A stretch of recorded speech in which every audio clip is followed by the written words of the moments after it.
revolución es sentido del momento histórico. Cuba's leader Fidel Castro presided for almost 50 years as the charismatic leader of the Caribbean's largest island. He lived to see a day many thought would never come: the reopening of the American embassy in Havana for the first time in 54 years, followed by the historic visit of US President Barack Obama, after decades of hostilities between the two Cold War rivals. The seeds for that hostility were sown on January 1st, 1959, when Castro first grabbed international attention by leading a guerrilla campaign ousting right-wing Cuban dictator Fulgencio Batista. After claiming a victory in Havana, Castro launched a political, social and economic revolution, transforming a country once known as the brothel of the Caribbean into a third world power, but one criticized for denying dissent.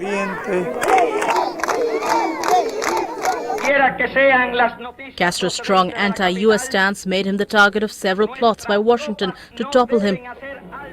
These included an invasion attempt at Cuba's southern Bay of Pigs in 1961 by more than 1,000 Cuban exiles, trained and financed by the CIA.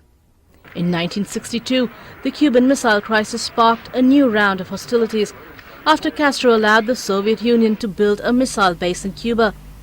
For 2 weeks at the height of the Cold War, the world held its breath as US President John F. Kennedy faced off with Soviet Premier Nikita Khrushchev.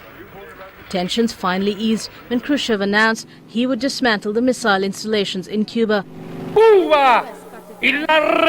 When the US cut diplomatic ties with Havana, Castro went ahead and forged a successful relationship with Moscow. But the Soviet collapse in 1991 hit Cuba hard. Angry Cubans took to the streets to protest shortages and power cuts.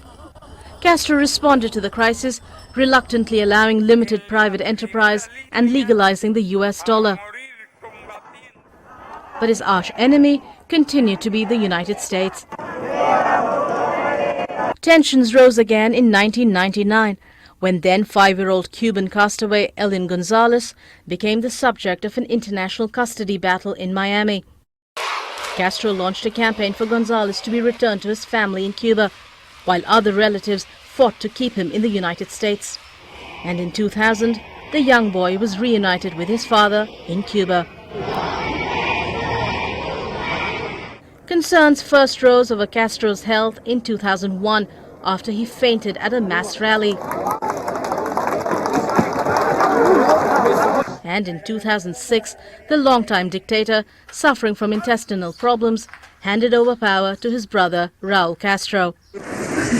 His public appearances reduced after his illness, but highly publicized visits from ally and protege Venezuela's President Hugo Chavez silenced any rumors that the dictator had died.